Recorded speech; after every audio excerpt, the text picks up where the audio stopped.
Travolting, covering Michael, with special guest Michael Van Bodegom Smith. Enjoy the episode.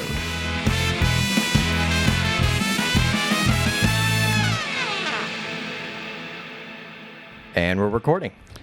I'm just going to start right off the bat, before we've said anything else, and just offer the contention that if I told you John Travolta's in a movie about him as an angel, and I were to show you his whole filmography, and you could choose one of these movies to assume he's playing an angel in it, which one would it be?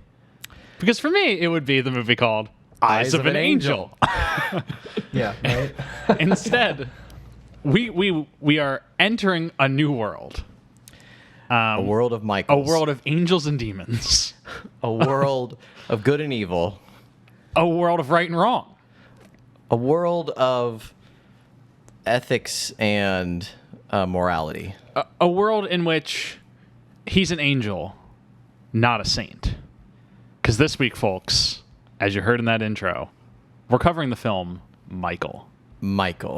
And Stuart and I knew this was a big responsibility to talk about this movie. It's a huge undertaking. We knew when you're doing something with the title as vague as Michael, like that, there's a lot of responsibility in that. And so we had to go to the experts. We had to bring in, we flew him in overnight. We had to get a Michael on air. Yeah.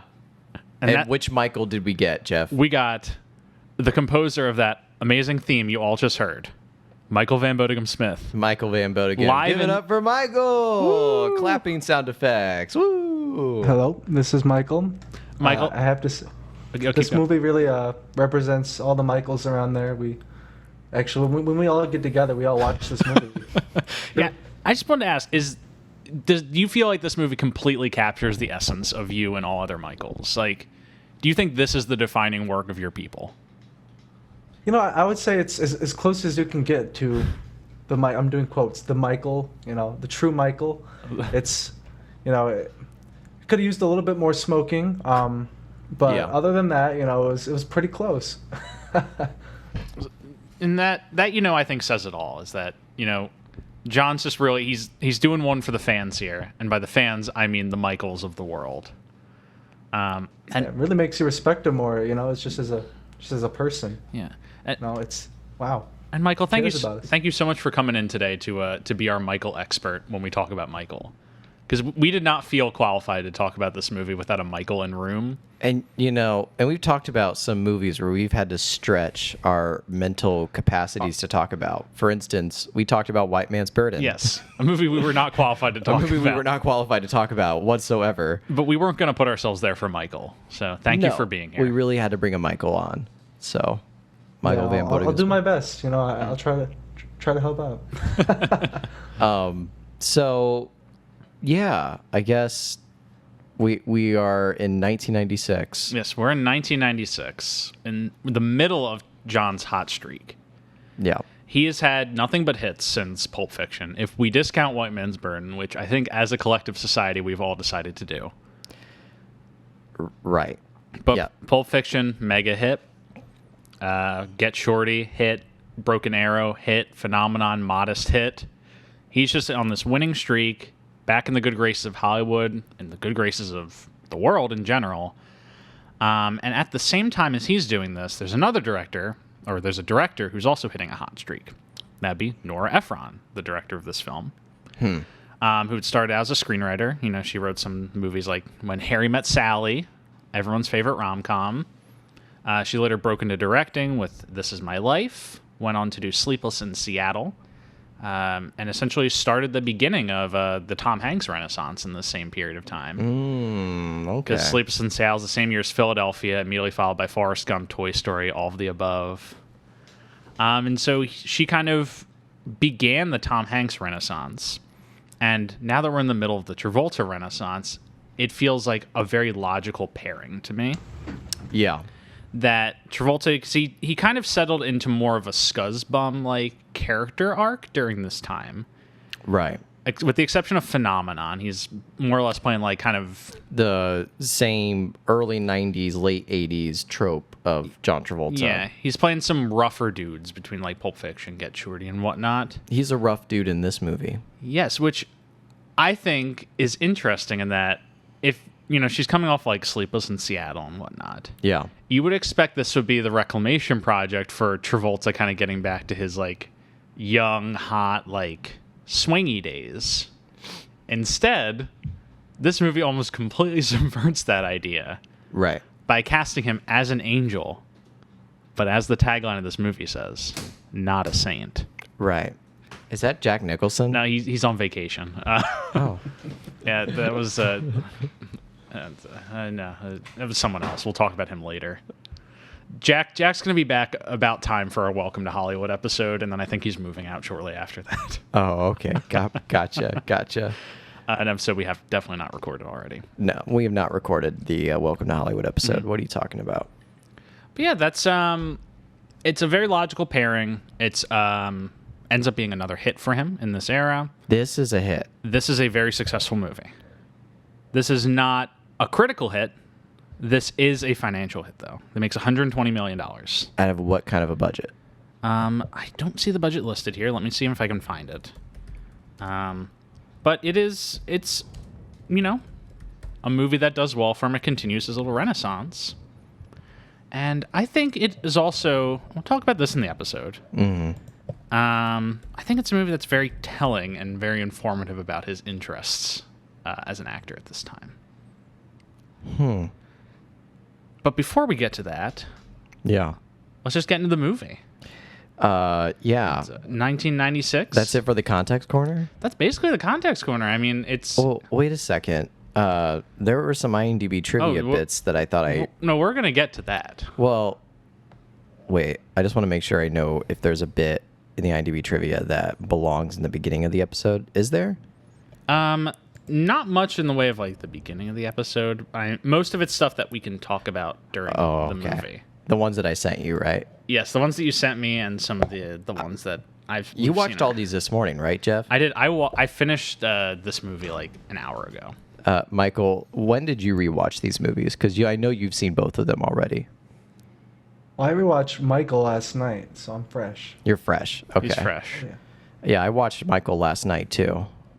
We're all very fresh on Michael right now. Yeah. Michael is especially fresh on Michael. Right. Generally speaking, He's yeah. Michael squared. Michael squared. Have you seen Michael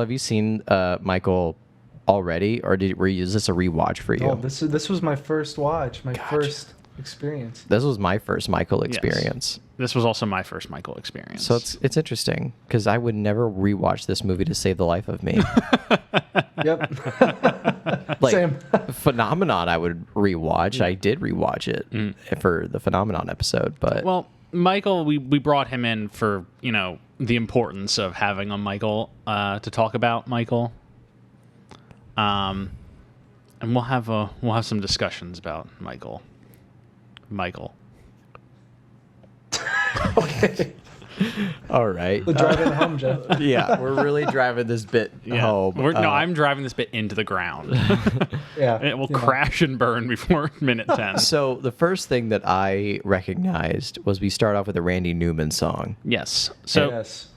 Yeah. Oh yeah. By the way, this movie is about an angel. Oh yeah, I forgot to mention that. When we say like the name of this film is Michael, it is referring to Michael the Archangel. Yes. The biblical archangel. There is hilariously, and I was laughing about this right before we start recording, an image on the Wikipedia for this movie Oh God. that wants you to be aware that John Travolta is playing the Archangel Michael, and it puts John Travolta in a tuxedo at a red carpet event next to like a 1600s fresco painting of the angel Michael. They look so alike. They look so similar. You know how people say Keanu Reeves is immortal? John Travolta. Question mark. I mean, he's already well into Scientology at this point, right? Yes. So, Michael, question for you. First Yes. off, let me ask, are you a Scientologist? No, but I do live close to a Church of Scientology in LA. Understood. So, I just wonder, being a Scientologist and playing such a biblical role, I wonder how that influenced his rock solid performance. Well, do you think Brendan Fraser believes in Egyptian mythology? No, but he doesn't play a mummy. Well, he fights a mummy. He plays Ricochet O'Connell. But this guy plays an angel. Do you think the actor who played Emotep is a believer in Egyptian mythology? I think he is. You hope so. I think Dwayne The Rock Johnson still believes in the cult of the Scorpion King. I think so. When I watched this movie, I'm like, there's a paradox going on in my mind where I'm like, wait a minute, you're Scientologist playing a Christian figure.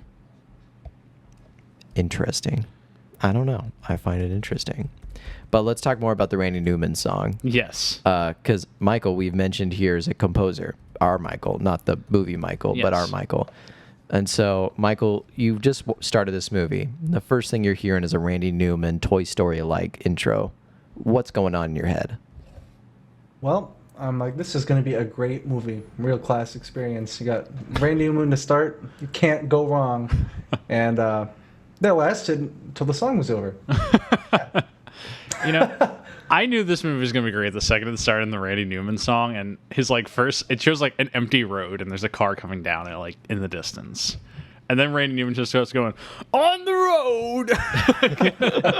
I think anytime this movie does this 3 times.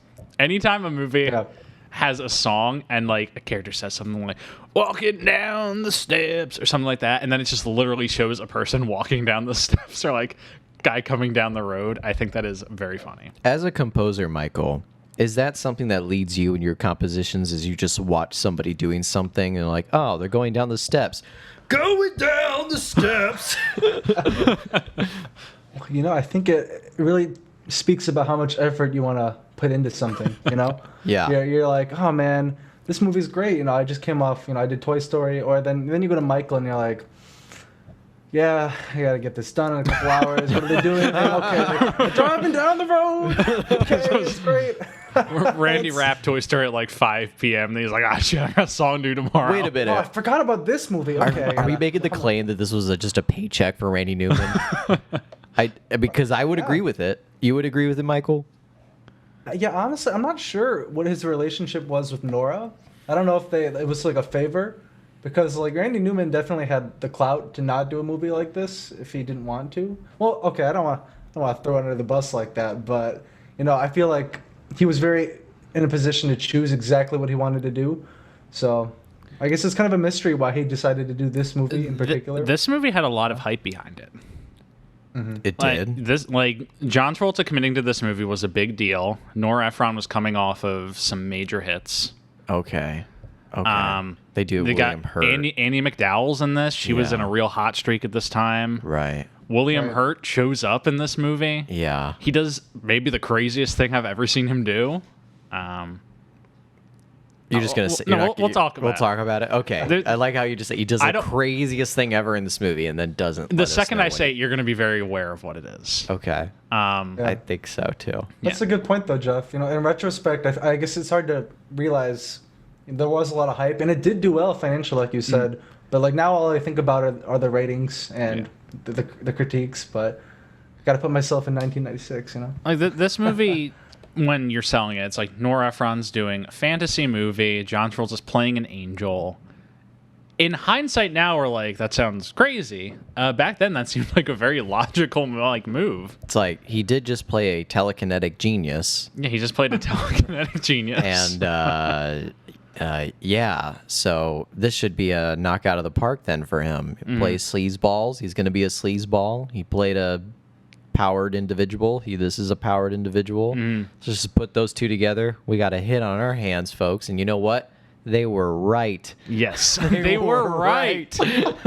They were rewarded for it. I think I'm getting the vibe that I'm going to be a little hotter on this movie than the two of you. Why do you say that? I'm getting the vibe that I kind of like this movie, and I might be the one. No, oh man, this happens all the time, Michael. With Jeff, at least we're not going to be at another Boris and Natasha moment, though, right? Like, you may have enjoyed it a little bit, but it's not your favorite movie. Boris and Natasha is the greatest movie ever made. Right. It's the American You're masterpiece. opening up that wound again. You don't need to. I'm just asking for a comparison. Yes. Well, yeah. No, I'm not going to be that hot on it, but I did. Okay. I liked this movie more than I didn't. I thought it was a low-key charmer. That's fair. You know, I watched it with my girlfriend, and we actually like we didn't feel like we wasted our time, but my mind wasn't blown, so it was like it was like that middle in between. I'm like, all right, Yeah. you know, I'll take it. This movie's too weird for me to be like, oh, it's just like a dumb rom-com or something. Like it's aggressively weird, good performances. I had a good time. I had zero clue what was. See, next week we're going to cover She's So Lovely. Yes. And that's a movie we haven't recorded yet, but I've already watched. And that's a movie I rarely know what's actually going on. And this movie, I was watching it before, and I thought, can any movie get any more confusing than this one? Because, like, what is actually happening in this? What is happening? This movie has one of my favorite structures of a movie. Not like this. Not like the road trip structure. I love the road trip structure. Yeah, I know you do. I know you do. I very specifically love the road trip structure. Did you? It's pretty much a bunch of short films occurring. Did you, by any chance, direct a movie that has a slight road trip structure involved, Jeff? Never happened, and it's not like one person in this actually composed the music for that, because that wouldn't. I don't happen. know, Michael. Do you know of any I think he's road hinting trip? about. Yeah, I think Randy Newman. Randy Newman composed. We've been bounty hunting. Oh gosh, that's not on the public domain yet, right? You're still in festival, so I can't plug it yet. I know you can plug it. Well, Jeff wrote and directed a very lovely short film called Bounty Hunting, which has I feel like a similar road trip like structure to it that you're referring to. Yeah. So when you said you liked that, I'm like, of course he does. Yes. But like, Yeah. You liked Eyes of an Angel. I did like Eyes of an Angel, which is funny. And that's a road trip movie. But like the road trip structure I like is a movie like this, or something like Midnight Run, or Pee-wee's Big Adventure, even movies that have an overarching like loose plot where characters are trying to get somewhere, and there's just like pockets of sequences occurring. Mm-hmm. Like they get to a town, the town has its own little arc that they go through. The characters leave, we don't see the characters who are in that town again until maybe the end or something. But I like that structure where it's like just a bunch of short stories happening, and our characters are slowly changed throughout it until they get to the end and finally have their big cathartic moment or whatever. No, yeah. Like I understand the appeal, and I also like that structure myself. I think that these pockets of sequences, though, are as distant, lovely as could ever be. as distant from the loosely put together A plot as loosely put together the A plot itself is. The problem with this movie is that there like is no A plot. Right. Yeah. It's that they're trying to get to Chicago to take a picture. Yeah, I mean that's kind of That is straight up the plot of this movie, is that they're driving to Chicago to take a picture. right. Not multiple. Just a picture. Like it is established that they would love to get multiple, but they only need a picture. Forget the fact that, it's 1996. They can get a picture anywhere they want. Right, that's what I kept saying the whole movie. I'm like, why don't you just you could have done this a million times. They could have taken it in front of the world's largest ball of twine. Yeah, they could have done it in front of the largest nonstick frying pan. Yeah, come on. They had multiple chances to do this, and they never took the opportunity. Instead, it's supposed to be a good thing that. Well, it's gonna get to the end, but maybe we should wait. Yeah. Let's save it. Let's Let's just start right with the beginning. We're still at the Randy Newman song. I must confess, I was messing up the lyrics of the Randy Newman song. I wrote it down. He's saying, "I've been down this road before," as it's showing a car coming down a road, indicating that whoever he's referring to has been down this road before. You know who he's referring to? No. The guy in the car. And who's in the car? Who's in the car? Michael. Michael is in the car. Michael's in the car. Michael's in the car. Yes, it's we don't see his face, but we get this car and it pulls up to the First Bank of Iowa. Yes. An old woman and a tall man get out. We don't see their faces. They walk into the bank. We're caught back on a wide shot. They walk out, get in their car, drive away, and then what happens? The bank implodes. Sinks into the ground. Flattens. Yeah. It just is destroyed, flattened by what? By An act of God. an act of God. A frying pan. Oh. A frying pan drops out of the sky Yeah. and destroys this. And what what people don't realize is there were probably still workers inside that building when it I happened. was thinking, I'm like, man, that's messed up. So, Michael the Archangel murders innocent human beings at the beginning of this movie. It is well established he likes to fight in this movie. It is. He kills Battle, you could say. he kills a lot of people in this movie. Yes. A lot of people. And that's something that people I don't think a lot of folks are going to understand when they watch this movie is that he kills a lot of people Well, in this he movie. only directly kills the people in that bank. No, He he injures murders some folks later. Listen, I know later in the movie when we get to the bar scene, Yeah. he killed those folks. He murdered all of those dudes to sleep with all of those women. And we're going to get to that moment. Yes. But Michael the Archangel is a straight up psychopath in this film. Yeah. He absolutely You is. seen the movie poster? I mean, Disturbed. Yeah, exactly. You it's see so his disturbing. face. Right, his- he's ready for blood. His smile, like, I mean, come on, guys. I invite the audience to Google Michael 1996 poster right now. And tell me he's Yeah. not a psychopath. I also like the billing on this poster because at the top it says John Travolta on the right side of the poster. Yeah. Then right below him is Andy McDowell and William Hurt, like split build. Yeah. And then he's not an angel. He's an angel, not a saint. A Nora Ephron film, Michael. And then below all of this, and Bob Hoskins. And Bob Hoskins. I know. Bob Hoskins, it's like all this build up to his appearance in this movie. Yeah. Fuck you, Bob. Hey, Bob Hoskins, great. Yeah. He's the best. I'm sure. That's so disrespectful. Convincing. So disrespectful to the rest in peace, Bob Hoskins. He's fine. He's the lead in Who Framed Roger Rabbit. How can you be mad? Awesome. One of the best. I love doing this to Jeff Michael where I'm just like totally undermining. Nonplussed. Nonplussed, yeah. Yeah. Okay, anyway, the bank explodes. Bank implodes. Implodes. Implodes. We cut to unethical reporter. An ethical reporter. An unethical reporter. An unethical reporter. Frank Quinlan.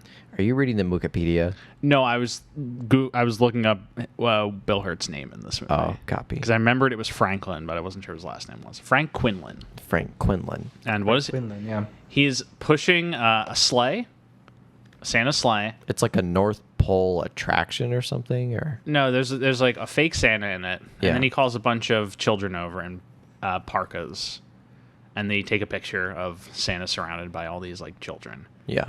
And then he goes back to his office. He works for the Daily Mirror, a supermarket tabloid journalism Okay. unit. National Mirror, wasn't it? National Mirror, that's right. Pause. Fired. Pause. How long did both of you folks know that it was a tabloid magazine right away?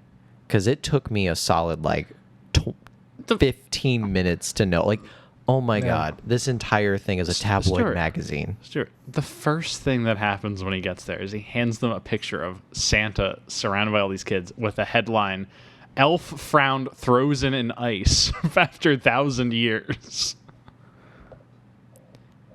Yeah, and I still didn't understand it. Yeah. And on the honestly, wall- I'm with you, Stuart. I didn't even think about it. And on the wall, there's all these framed pictures of Sparky the dog with the Pope, Bill Clinton, and a few other folks. Wait, Bill who? Bill Clinton. I did not inhale.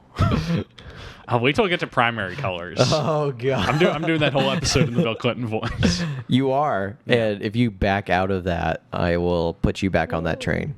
Yeah, well, hey, I said I would. Whoa. Okay. So it's a National Mirror, it's a tabloid magazine. And Bill Hurt is their main reporter. And they do a bunch of hoaxes things. Yeah, they make a bunch of fake news stories.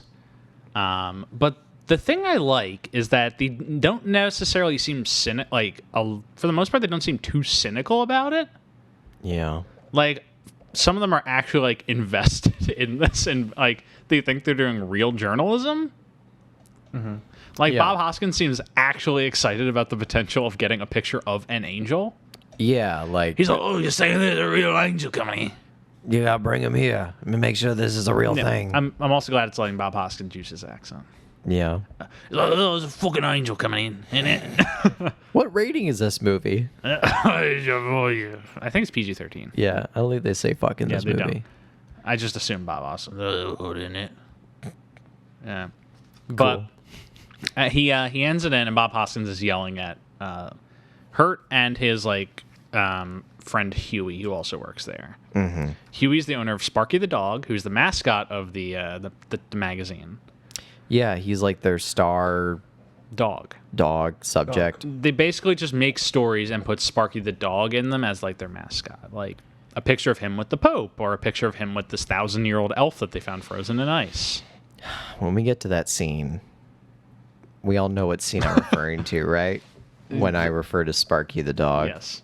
Oh. Best scene in the movie. Best scene. Yeah, the manicure, right? Yeah. Yeah. Oh, yeah. The best scene in the whole film. Best scene I've ever witnessed from a 90s movie. Okay. But besides, was it Pet Sematary when the baby gets run over by a truck? Hereditary was... No, Hereditary is when she gets decapitated by like an electrical pole. But Yeah. that Classic. was also pretty good. Um, So anyway, yeah, Sparky. yes. Is a dog. Sparky's a dog. He's owned by Huey. And Bob Hoskins is very disappointed in this elf story. Yeah. Because he says Americans don't want to look at pictures of Eskimos. They want to look at pictures of Americans. Oh man. Which is true. You think God sent Michael the Archangel down to Earth in this movie to fix journalism? Yes. Okay. Because journalism is broken, as that sentence says, where he's like, Americans don't want to look at Eskimos, they want to look at Americans. Well, then there's a little piece of trivia that we're going to talk about at the end of this film, which makes a lot more sense. We only care about our own. Yeah, right. William Hurt Yes. gets a letter. Yeah, from a woman in Iowa. A woman in Iowa. Who runs the Milk Bottle Motel. The Milk Bottle Motel. Milk Bottle Motel. Which is a real motel you can visit in Iowa, kids. It's not. Special episode? Yeah. Where we go? Where we have to do our road trip episode where we visit all the landmarks from all the John Travolta movies. In this area. That includes the tire shop in New Jersey that his dad owned. Yes. That's no longer there, but we're going to visit the site. We could do a month-long road trip of all. We could do a month-long road trip where we just visit all of like the landmarks of John Travolta movies. We could start in Chicago because he has a lot of films in Chicago. Yes. And this movie is set in Chicago. Yep. The office is in the Sears Tower. Oh, wait, no, it's not in the Sears Tower. It's in another tower. Right. It's near the Sears Tower. Yeah. It's in the general vicinity. It's on a sound stage with, canvas of Chicago. Yes. So, Gotta ruin the mood like that. Jeez. Yeah, look at this guy. I'm sorry, man. Stuart just came in here ready to fight. Stuart woke up Ready this to morning. battle, you mean? Yes, Ready to battle. Yes, You gotta stop saying battle. fight. Yeah, it's Battle. So he gets this letter, and it says, "Hello, my name is Pansy. I run a motel in Iowa.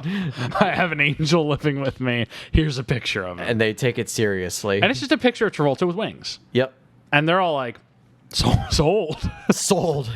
Guys, this is a real Bob thing. Hoskins is immediately like, oh, you go get down there, innit? Yeah, you gotta go get down and get to this angel and bring this angel to me. He's like, all right, so it's the last chance to you get this angel to me, get this picture.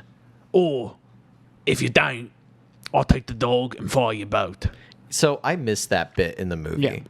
Yeah. I maybe I just wasn't paying that much attention, but I just missed the bit where they made a bet about the angel, about whether it's real or not, and if it's not, then he apparently gets the dog, which to me seems like a very dumb bet to make. It's less of a bet and more of he orders them into it. Yeah. In that you go to Iowa, you get this angel. If you don't, I get the dog. And you guys you are get fired. fired. And so it's more Bob Hoskins being like, get this angel or you're fired. And like, what have they done prior to the events of this movie? In which case, Bob Hoskins wants to fire them right away. They did this dumbass elf story that didn't get any sales. The Eskimo That's kids. it. Yeah. That's it's it. strike one, you're out. Well, it's established that Hurt is very like apathetic about his job. Like it's established later he was a real journalist. He used to work for the Chicago Tribune, and he got fired for punching an editor.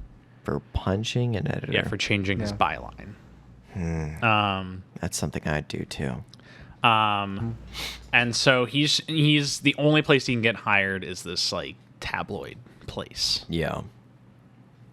Remember when John Travolta in what movie was it? Perfect. Yes. He worked. What magazine did he work for? Rolling Stone. Rolling Stone.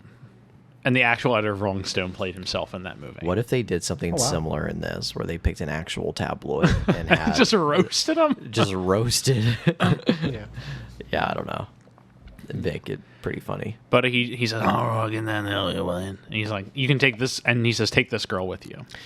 What and why are they taking this girl? Said by the boss. Andy McDowell she was there for a job interview. Yeah. and he hires her on the spot and says, "You go with them." Because she supposedly is An angel Angel expert. angel expert. Very convincingly, or very coincidentally, he had her in the office. Yep. For an interview at the time that there was an angel story. Yep. So, How, the angel expert, played by Andy McDowell, Dorothy, Frank, and Huey, head off to Iowa to the Milk Bottle Motel. Yeah. It's really cold Yeah. in Iowa, by the way. It's Yeah. It looks deceptively cold in this movie. Like, yeah. Well, apparently, like Iowa is not south of Illinois; it is directly west. yes. So when they're like, "Oh my God, it's like so cold in here," I'm like, "Bitch, you're on the same latitude. Like, what are you? Yeah, what are it you? doesn't make any sense. What are you talking about? It's like the If they were same." south, it would be warmer too. So why are they acting like? Like if it's like we got to go up to like North Dakota to find this angel, then fine. Hey, weather's weird. It can be cold there, and they're in jackets in Chicago as well. I guess there's just Yeah, but they're not like freezing their asses off in Chicago. But they're Chicago should be colder if anything. Yeah. They If get the any- lake effect. yes. I agree. And like, you know, they cross the state line and they have like hypothermia for some Yeah. reason. It's like, oh my God. they're all it's- really Dramatic struggling. effect, you know. Yeah. But they knock on the door. They get to the Milk Bottle Motel. They knock on the door. And Pansy opens up. Pansy. She just stares at Pansy. them. And then she just starts like hacking up a lung. Yeah. Did that guy? Did it give you like anxiety because of COVID? I was just like, oh man, they're all gonna get it. They're all gonna get it. They're all getting it. They're all getting the COVID. Oh, they also brought Sparky with them, by Yep, the way. they bring Sparky because they want a picture. Bob Hoskins wants a picture of Sparky with the angel. Yeah.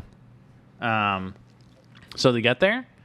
Pansy does not recognize any of them. She does not care about any of them, but she loves Sparky. She's She's like, oh, it's the dog from the newspaper. She grabs Sparky, brings him inside, and then shuts the door on them. Does the National Mirror get all the way to Iowa? Like, or I thought it was just like a local. I think it's a tabloid. national. It's the National Mirror. The national. Okay, Mirror. how the many national, how the many- National Mirror is in like Listen, Chicago. How baby. many subscribers do they possibly have? Like, apparently, this Well- lone woman. They're just spread out through the country. Like they just pick the town with the least population, and that's where they ship them. You know. All right, here you go. Oh The my! National Mirror is a daily. Oh, wait, never mind. This is a Nigerian newspaper. Get the hell out of here! All right. Okay, the National Mirror is made up for this movie. It's a Nigerian newspaper. But great. there's like the Daily Mirror and the Daily Call. There's like daily like. So they're like things. BuzzFeed. Not they're like the National Or worse. Enquirer. It's a National Enquirer like thing. Okay. Ships nationwide. People pick it up on their way of checking out the supermarkets. They see like J Lo married an alien or something on it. Pretty accurate. So they're sitting down in the apartment and they're asking, which by the way, The motel. Thank you very much. yeah, there's like a short little clip before this where it's like at night and we're in the motel with the old lady. Yes. And the camera's moving across like the bed and we see her and then eventually we leave the bed and camera's facing the ground Yeah. of the motel Oh, yeah. floor. And there's a and pair. then we see a pair of 2 feet and snoring sound effects. Yes. Signifying that whoever this person is sleeping standing up. Ooh.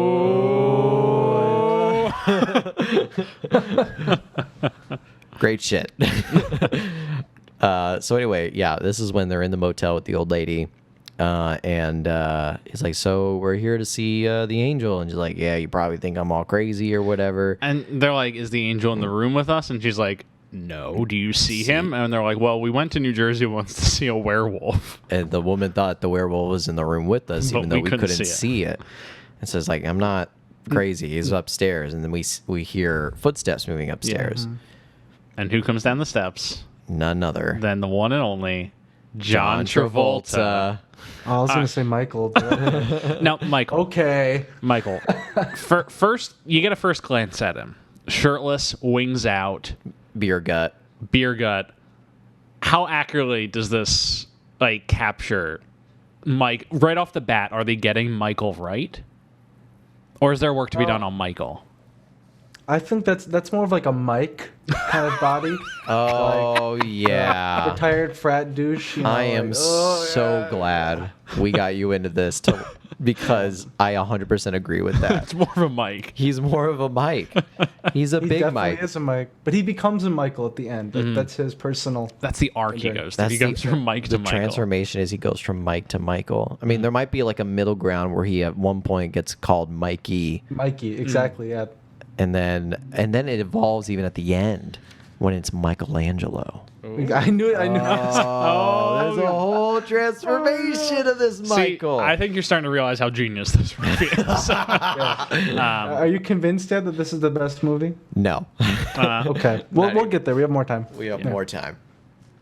You know, we do some episodes where we really dive into these movies, and then we do some episodes where So, it's at this point, the first, because I write down Angel reveal, John Travolta with wings in his underwear, smoking and drinking, and then I write down the hair. yes. Oh yes. Cue the hair ranking music now.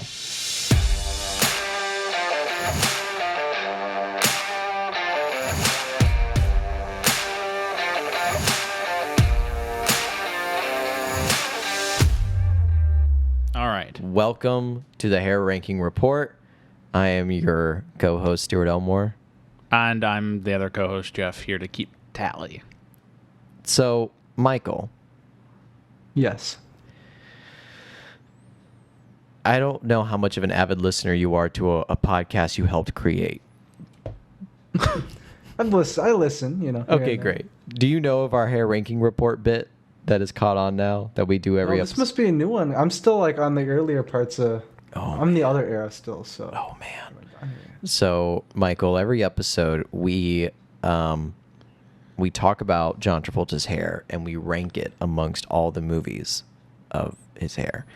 And Just the hair on his head, or just we're talking well, that could be up to question. Some people could call me out on that because I have made judgment calls in the past where like the facial hair gives him some added bonus points. Mm-hmm. Like Urban Cowboy, great example. He has a Oh, yeah. motherfucking fine beard in that movie, and he shaves it in the 10-minute mark. So like, how much could it really lean in towards the Right. the awesomeness of his hair? Like it doesn't really. And so because of that, it wasn't like super high on the list, and added to the fact he wears a cowboy hat throughout the whole Yeah. movie.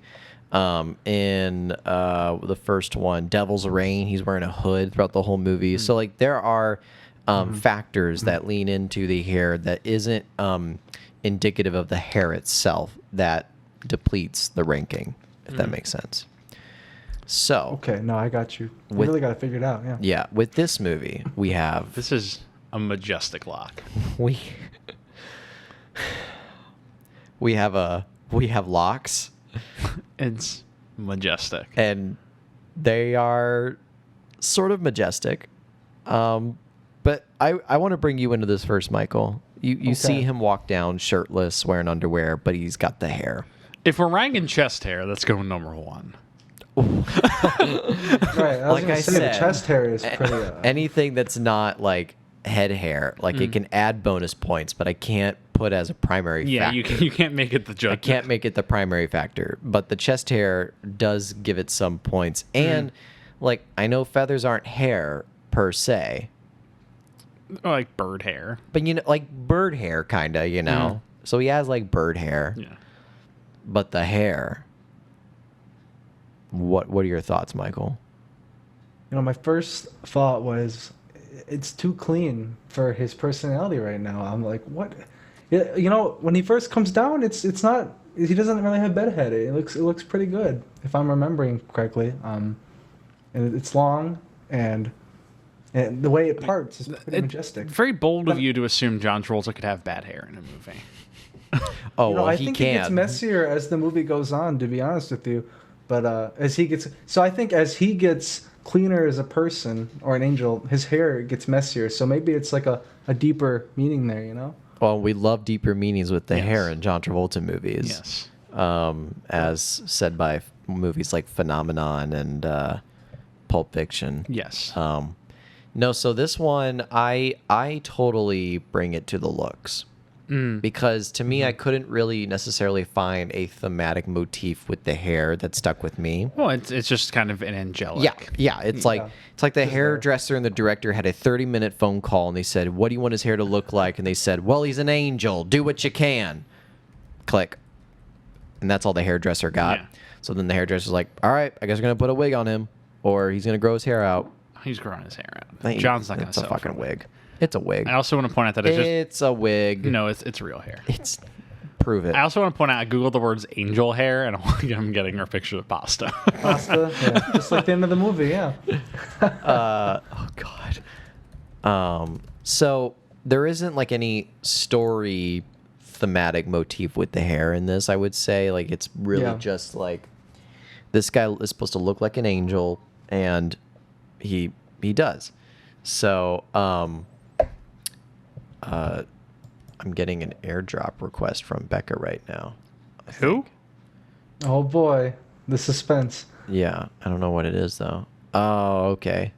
I gotcha. Becca just sent me a photo of John Travolta bald.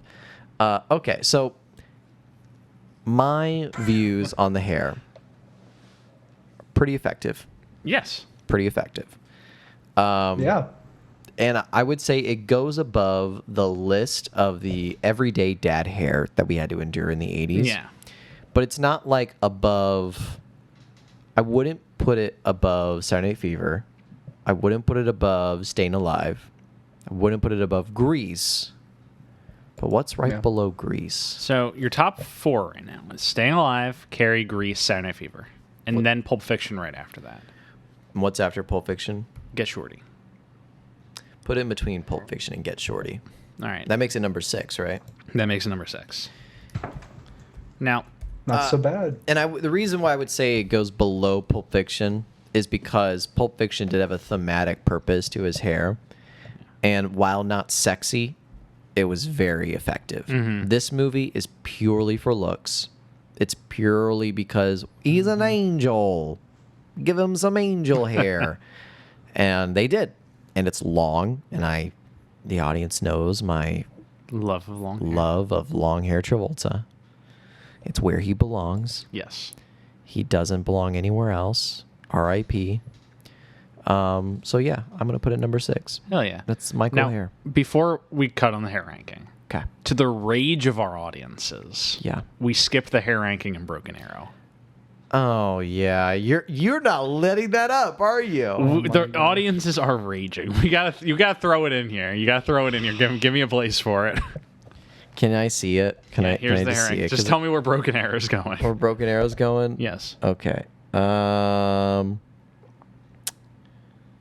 Put it below Two of a Kind, above Boris and Natasha. Okay. All right, folks. That was the hair ranking for Broken Arrow. Okay, Number 13. Awesome. Sweet. Cool. The short hair. Well, it's like every You know day. what, Stuart? What? I think maybe it does have a story meaning because all the women just they can't resist him, and that's part of the story. I think it's just the hair. The long hair kind of if he had short hair, I don't know if he'd be so irresistible, right? Maybe this is. I Michael's. But that goes again to say that there isn't so much a thematic purpose to it, but rather he just needs to look sexy. Yeah, but is it really a thematic purpose to half the movie, though? I mean, maybe in the scope of the movie. I don't know. Michael's trying to come Listen, at this thing man. on its level. Listen, man, Yeah. I've been doing this for 27 episodes. 27 years. 27 years I've been ranking John Travolta's hair. We're not even halfway. Well, all right, Jeff. Jeff, what do you think? You're the final decision. Ooh, I like where Stuart put it. I have respect for that. I would maybe knock it up one. I'd put it above Pulp Fiction, maybe. You'd put it above Put it above Pulp? Pulp Fiction. Wow. Wow. This hair is really nice. It's good. It is good hair. I just think it doesn't beat the top 5. I think the top 5 are pretty solid. It's gonna take a lot for the top 5 to knock top down. 5 to come down. Yeah, I think the top 5. Nothing's gonna beat Staying Alive. Yeah. And mostly because he's just never gonna be that young again. Yes. So I think Staying Alive is Tragedy. securely fit in number 1. And Carrie is, oh God, I dream about him. I dream about John Travolta and Carrie sometimes, folks. And I'm not gonna lie, like, it's all ogre now, but It's all over. it's all ogre. All right, so that's the hair. The next morning, they have breakfast with Michael. Yes. We're at the 45-minute mark. Well, first he comes down the steps. He looks like that. He opens the fridge, grabs a 6-pack of beer, and then goes back upstairs. Yep. He's like has a cigarette dangling from his mouth. He's just like, "What's up?" The music during this is interesting because it's like weird. Daddy coming down the stairs. No, it's not that at all. No, it's like quirky, jokey music. Like, I don't know. I can't mimic anything. It's but it's like it's a Randy Newman comedy. Yeah, it's pretty accurate. It's just like, 10 out of 10. passive, jokey, happy, dumb music of this guy coming down. And like, if you just replace it with like really sad music. In the arms of the angel. Oh my God. Sarah Just Clarkson song. like John Travolta being a broken man. He's a broken angel. He's really I mean, he broke- quite literally is a broken angel in this movie. he is a broken angel. He's also searching for redemption. And does he Oh. get it? Yes. Does he? Yeah. But does he? Yes. Anyway, he goes back upstairs, and they're like, "Well, you can. He's hungover. You can see him tomorrow." Yeah. So they all go out to their cabins. There's some jaunty music. We get some funny symmetry where they all like open their doors and close them at the same time into their little cabins. None of them have heat. None of them have heat, and they're freezing their asses off. Just like, bundle up, bitch. Welcome to the Midwest. But they're from Chicago. Yeah. Just boggles my mind.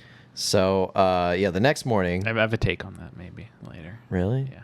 What's your take? Well, not on the heat, but on the rooms that they're in that don't have heat. Oh. We'll Good. get to that in a little bit. Okay. I think I know where you're going with that. But anyway, they come in the next morning. And Yeah. Michael's sitting there eating Frosted Flakes. Frosted Flakes. With half a bottle of milk in them. and And like 7,000 scoops of sugar. yeah, he's just The scooping entire sugar. bag And- of sugar. And here's the thing. If I was an immortal, like, deity who just couldn't die, I too would probably be an alcoholic, smoke a lot, and like eat sugar by the spoonful. Yeah, like if it can't kill you. if it can't kill you, I mean, he can clearly gain the weight, though. Yeah. Right? Because he can become a fat angel. Well, he might just be trying to blend in. I'm It's dependable. Maybe. maybe, yeah. But I like, think he's just fat. or he's just really overweight.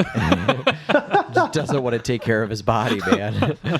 It's like, Michael, you gotta lose the pounds, man. It's like, it ain't gonna kill me. There's an intervention. Gabriel's there. He's like organizing all the other angels. All right, guy, we gotta talk, guys. It's like, we gotta eliminate sugar from your diet. We're- And This is an intervention. We're here for you. Jesus is on his way. oh my God. At this point, they throw him in the loony bin. Yeah. And he's just like craving sugar. Yeah. But no, he's just like pounding on the sugar right now. Yeah. Pansy's like, Making eggs. she's making eggs and she gets all the orders incorrect. Yes. Yep. She's like, you want poached? She'll hand some scrambled eggs. The sunny side up. It's like Over Easy is like Over Sunny Easy. Side Up. And, Yeah. Over easy. Yeah.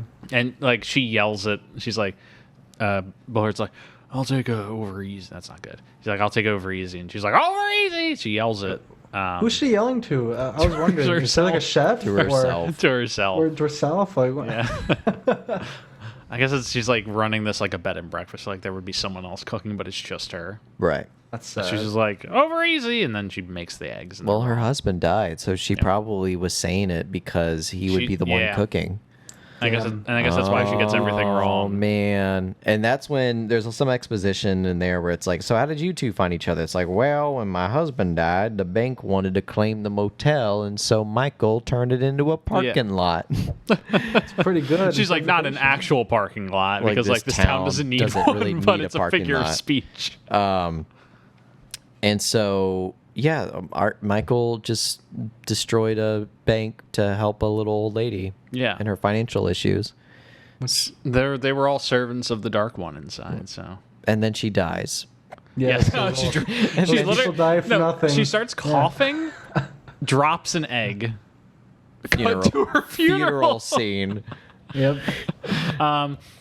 Wait, first, they kind of quiz Michael on whether he's an actual angel. They're like, "Can I see your wings?" And they're like inspecting them to see if they're It's like, can I touch him? It's like, I'd rather you didn't. yeah. And they basically come to the decision that angel or not, these wings are legit. Except for Andy McDowell, she's like, I don't know, that's a harness. of Yeah. some Be, sort. could be attached to him. Yeah. You know, like they're not checking the joints. You know, saying like, you want to check how my arms are connected Yeah. or something. Like, yeah. Cut to her funeral. Cut to her funeral, Andy McDowell's weeping.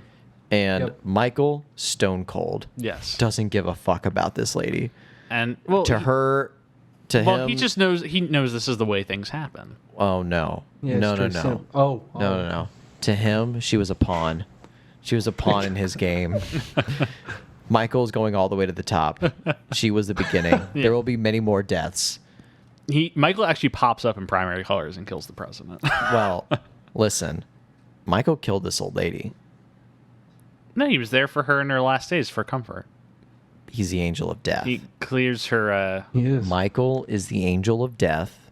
He's always around when people start dying or non-sentient creatures. Hint, hint, hint. Hint, hint. I'm just saying this, folks, I think Michael is an angel of death here. And he, Okay, like you're right. Even when he's not directly involved in killing them, he doesn't really do anything about it if they're dying. you know, Right. no matter who it is, he's just like, oh. But in his head, he's like. that's what I'm saying. All according to Michael- I would agree with this theory. Michael leaves a chain of carnage and destruction and his wake. misery. He does kind of. So, yeah, she dies, and then they talk to Michael. They say, "Well, we want to bring you back to Chicago." He's like, all right, but no flying. Yeah, no flying. They want to drive. It's like, why do you want to drive? It's like, because the world's the largest ball of yarn. Twine. Twine. He wants to very slowly see the world's largest ball of twine in some town in Iowa on the way. Yeah, it's on the way. He says 2 hours away. So they start driving. Yeah, well, he call Bob Hoskins. He's like, oh, you couldn't get with the It's like, why can't you guys fly? It's like, because his wings won't fit in coach. You want to pay for first class? Okay, drive. So they get into a car, and Michael's like, no, and he gets into the old lady's car. So Yeah. they leave their car there. Just They take leave her their car there. Like, fuck they it. take her car. Because, I mean, he's sitting in the back trunk, And- basically. And the three broken travelers, the angel and the dog, take off for Chicago. Yeah. But there's a condition, though. There is a The- condition. There's Yes. a condition. He says to her, he says, you must apologize. Like, apologize for what? Well, It's like, not for anything right now. He says to Will Hurt. yeah. He Yeah. says, you need to apologize when I say you need to apologize. Yeah. Like, and he like bargains him for one apology. and he tells her, you need to sing when I ask you to. And those are his two conditions. Yeah. And this is like, I mean, we're going to talk about this later in the movie, like hinting that like he has Yeah. some sort of like future clairvoyantness to him. Yeah. Like he knows what the future is, which is all the more reason why he is a psychopath in this film, because he Yes. knows what's going to happen. Dangerous psychopath. Yeah. So we're going to get into it more. Yeah. But I also want to point out that during this like sequence they just have, he mentions that he physically has fought Satan in the past. Yeah. And it's very Yep, funny to just imagine this John casually. Travolta in battle with Satan. You know, I heard they filmed it. It was a, you know, what was the budget? It's like $200 million for this one scene. $200 million for this one scene, and they cut it. It was pretty much the opening of Lord of the Rings, where like the Battle of Mount Doom, Yeah. except it was John Travolta instead of Isildur. Isildur. Cast it Yep. into the fire. Cast it into the fire. No. But no, they take off for Chicago. First stop, Ball of Twine. Ball of twine. Impressive Ball of Twine, I would say. I'm pretty. Yeah. I am pro Ball of Twine. Michael, what are your thoughts on the Ball of Twine? I thought it would be bigger, to be honest. It was Michael kinda is small. not impressed. You know what? Michael didn't even care when we got. He looked at it for like 5 seconds and wandered off. I'm like, what? All this work? Well, he sees an ox Uh huh. and immediately yells, "Battle!" battle. And he runs up to it, stands out to it in some like Sergio Leone duel pose. My favorite is William Hurt's reaction. It's like, Michael, no! And he starts running after Three him. of them chasing after this man running at an ox. Yeah. And so he charges the ox and headbutts it. Yes. And the ox is just a little dazed and confused. Michael is like on the ground, like, I don't know, knocked on his ass. Yeah. And he just shrugs it off. Like it's fine. And he's like, I love a good. He's like 6,000 battles and not a scratch on me. He says something like that. Yeah, 6,000 something. Yeah. Like a true psychopath. And then right afterward, Bill Hurt's just like, okay, what is all this about? And Travolta says there was a bet once between the north wind and the sun as to how to get a man to take his coat off. The north wind blew and blew and blew, but that just caused the man to tighten his coat.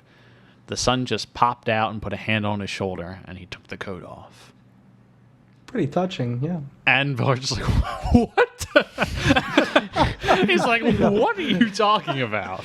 You just spew some philosophical shit right Yes. there after fighting an ox. Yes.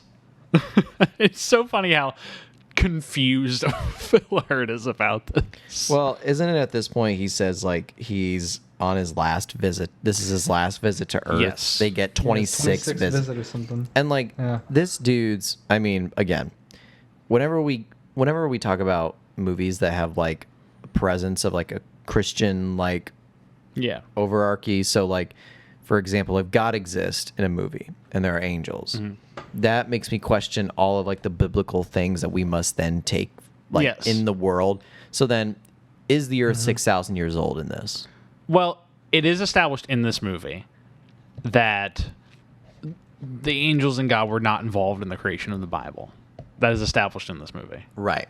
So 'cause then later in the movie, I'll just cut to this because that sounded very wild when I just said it.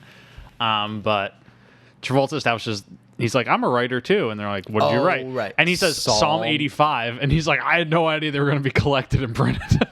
Right. He says collected and published. yeah.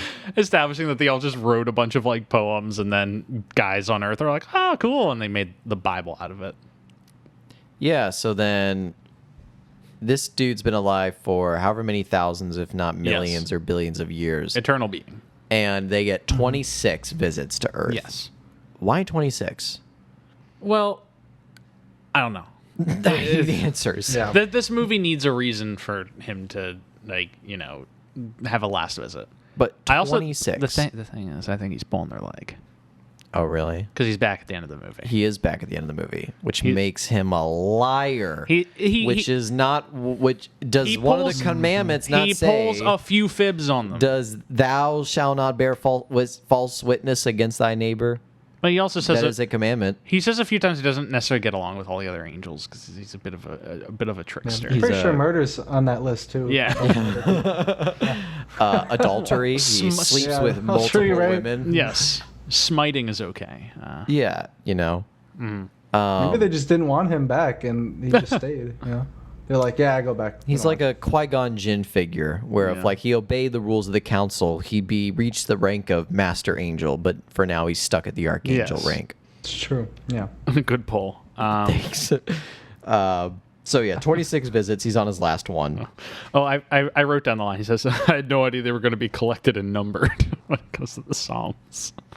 That's funny. We are past an hour now. Well, cool. We're going for 3. Okay. Great. They go to a country bar Yes. / dance club because it's a Travolta movie, so there's got to be a dance club. I mean, these directors, whenever they are being told in pre-production, okay, so we got John Travolta, they immediately flurry through the script, be like, page 42, insert dance scene right here. Because whenever you know you have John Travolta in your movie, you gotta exploit, the Travolta. Yes. And they do. He was singing every time they were in the car. He was singing. Yeah. But not. He was singing well. He's a they good did it just for singer. him. They do play a fun game in the car at one point where they're like, you just say something you see, and Bingo. he goes, policeman, and they all swerve, and it's funny. Yeah. But they get Laughs like a psychopath. See, I'm glad I'm bringing Michael on this psychopath trip with me Yes. because Yeah. Well, the more I think about it, I'm like, damn. Now everything makes sense. Like Michael, laughing. how do you feel about this movie painting your people, Michaels, as psychopaths? I'm not saying all Michaels are psychopaths. I'm saying Michael the Archangel. If this movie is a the platonic exemplar of a Michael. Whoa. Well, you know what, Jeff? I had a theory the entire movie that he actually wasn't the Archangel Michael, but Cupid. Cupid? Yeah, and I was like, maybe he's just a crazy ass Cupid in disguise as Michael. And because I was thinking like, why doesn't he actually do something important? His only job is to play Cupid. Maybe he is Cupid. Yeah. So maybe it isn't about Michaels at all. Maybe it's a facade. Fake outs. Faker. We gotta get Michael 2 we gotta get Michael 2 made. So we can, Michael too. Well, we'll talk about that. Well, the second one would just be called Michaels. Michaels. Plural. There'd be 2 of them. There's going to be multiple John Travolta angels. The problem is that he accidentally summons himself twice to Earth. Oh, God. There's one that's trying to separate a couple, and there's trickster Michael. There's like a motion sensor scene where it's like, they're crawling all over the place, man. And then John Travolta's just start coming out of the walls. Their angel wings spread, and they collapse onto the soldiers. And then it cuts to the command room scene, and they just hear screaming over the comm system. It's like, Private Gunnery Sergeant, where are you? Michael! They're everywhere. You just see like on the GoPro camera on their helmets, those wings just being everywhere, feathers, and people are being torn apart. And on the you just hear battle. battle. That'd be so funny. It's a lot of Michaels. The third Sigourney Weaver's just like, get them out of there. It's like, wait, they're all still alive. They're being turned into Michael. Oh no. Oh my God. They're being cocooned.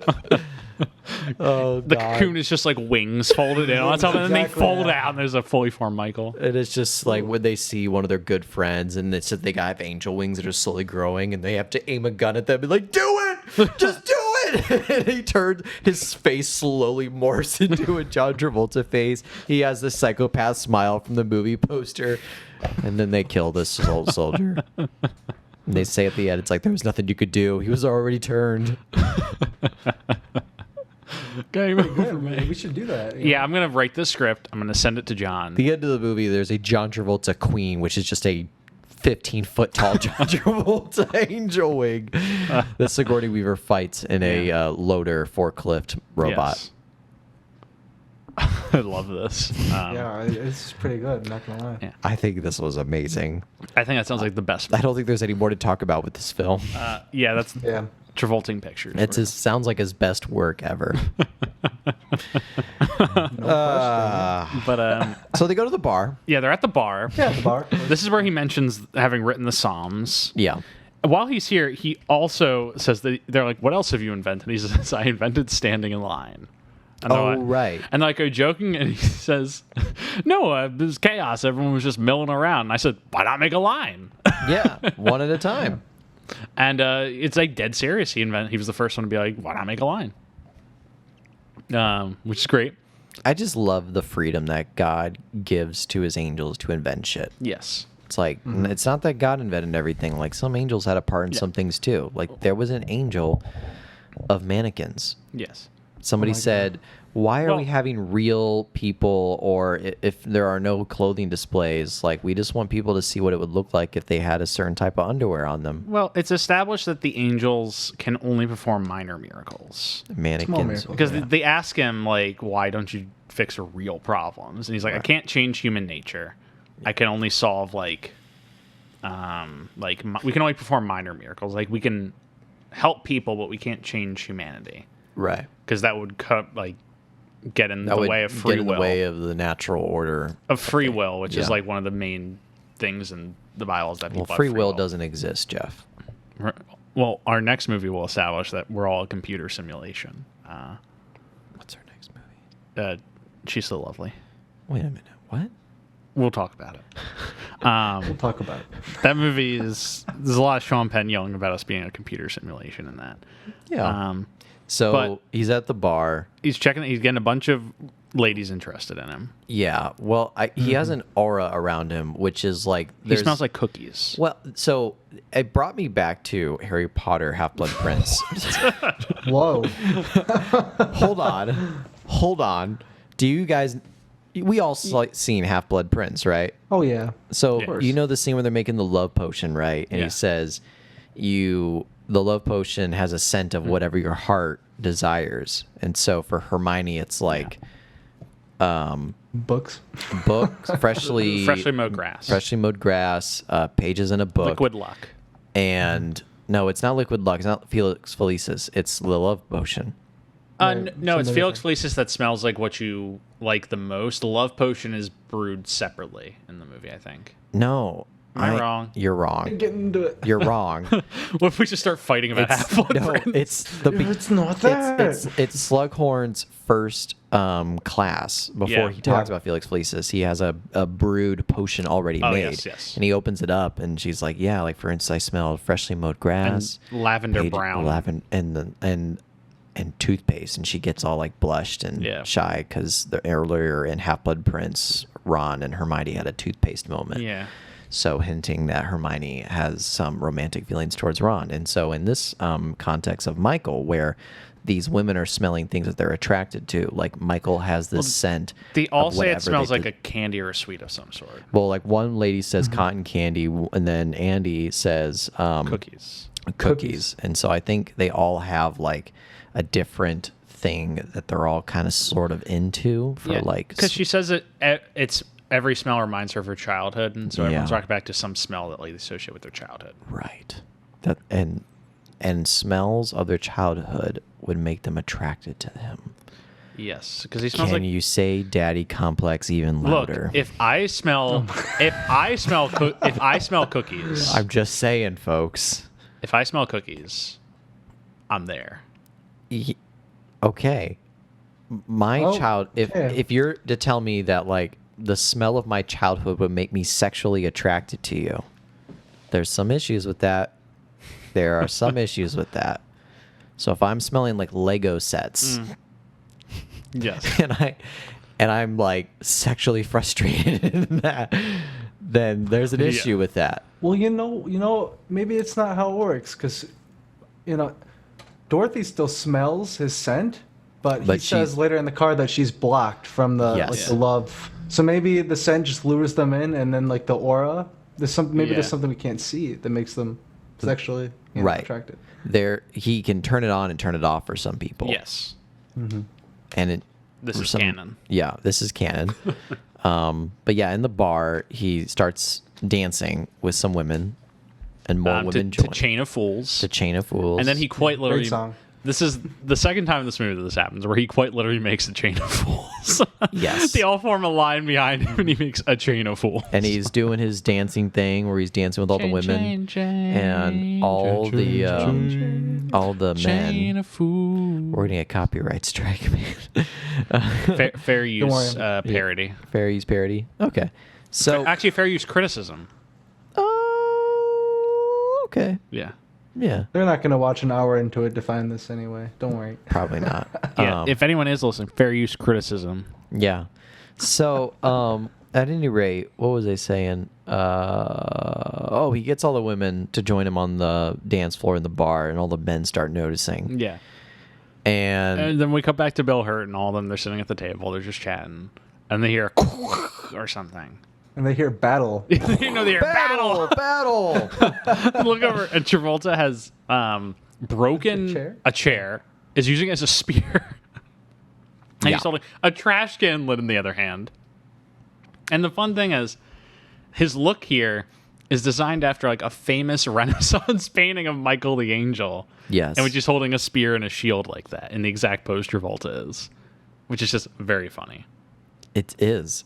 And what's also very funny is, even though in the movie it says he never murdered anybody in this bar scene, Yes. there's a clear frame where at the end of the fight scene, he's using like a pool stick to like hit people. And there's one frame where he like lifts up the pool stick and brings it down in a stabbing motion and then cuts to them in jail. Yes.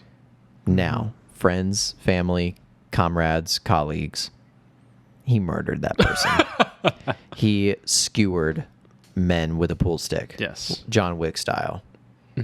So He said, he'll let God sort this guy out.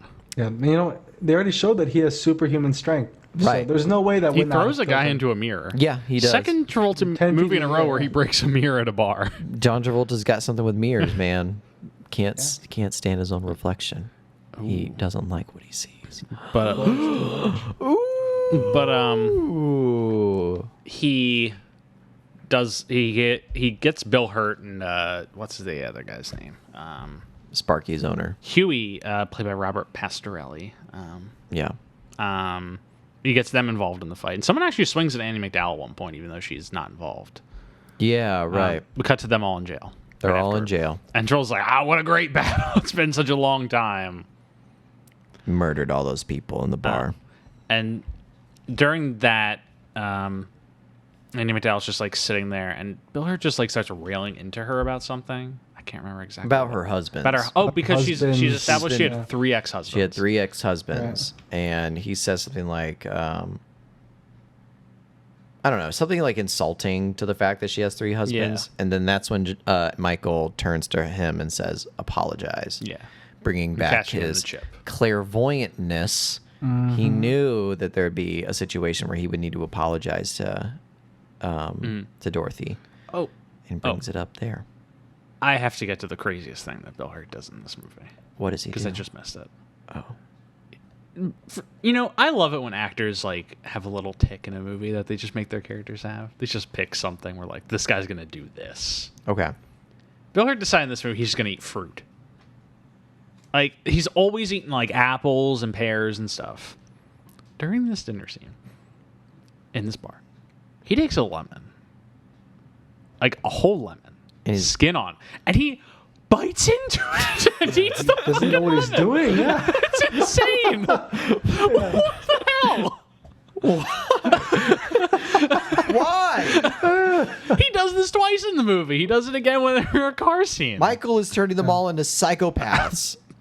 I've never seen something as wild. Doesn't he ask Dorothy then, like, how do you properly eat a lemon? She's like, you Yeah. fucking peel the skin. And then She don't- cuts it in half and then puts salt on it, and he's like, "That's dumb." Yeah, I was like, "What?" I'm like, Bill, Well, what are you the doing? proper way to eat a lemon is not eating a fucking lemon because it's a lemon. You put it in Yeah, like I drinks agree. and some First shit. and foremost. Yeah, first and foremost, don't eat lemons.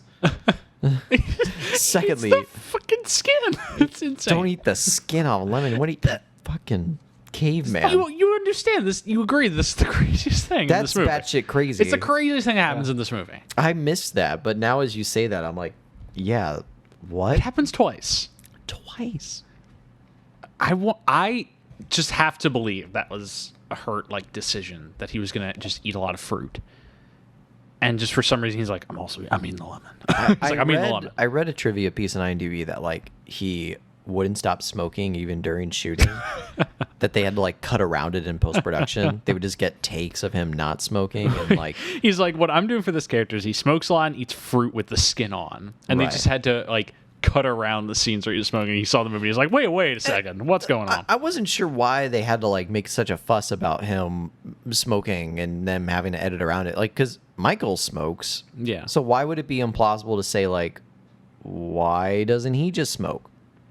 Like, Right. No idea. but they're like, I mean, no. he punched a guy over an edit. You think he'd be the kind of guy who smokes, you know? Right. Exactly. Right. Yeah. Well, you know who else was also considered for this role? The William role. Hurt role. Yes, What? Who? Jack Nicholson, who, as we know, has been living with me for a few weeks now.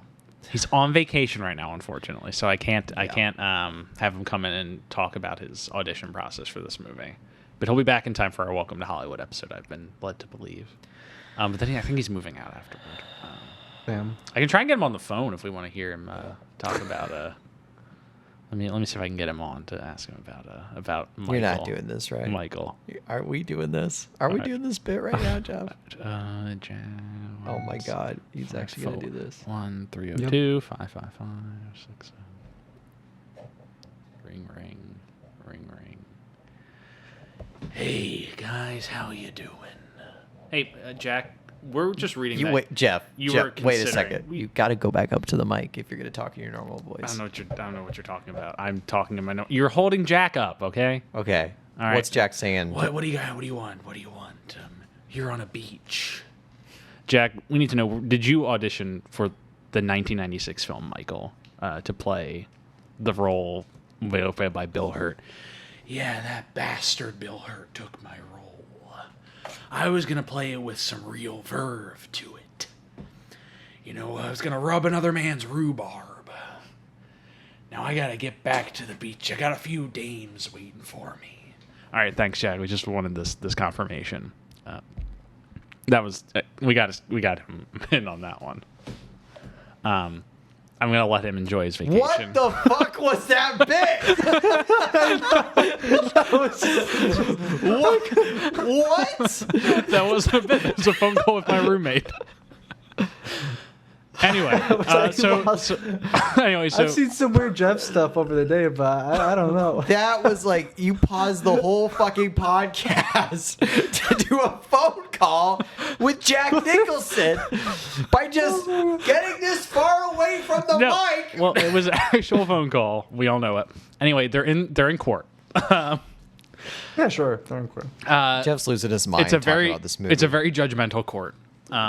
Everyone knows each other in this town, so it's like a kangaroo court.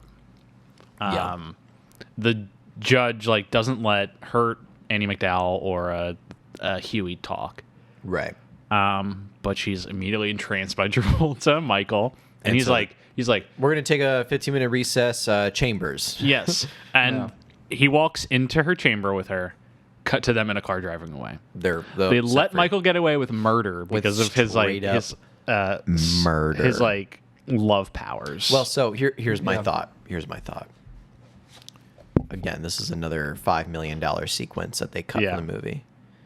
What happened after he got into the judge's office is it started off romantic. yeah, She's like, hey. He's like, Oh, hey. gosh. are you implying that he murders her? They get pretty close.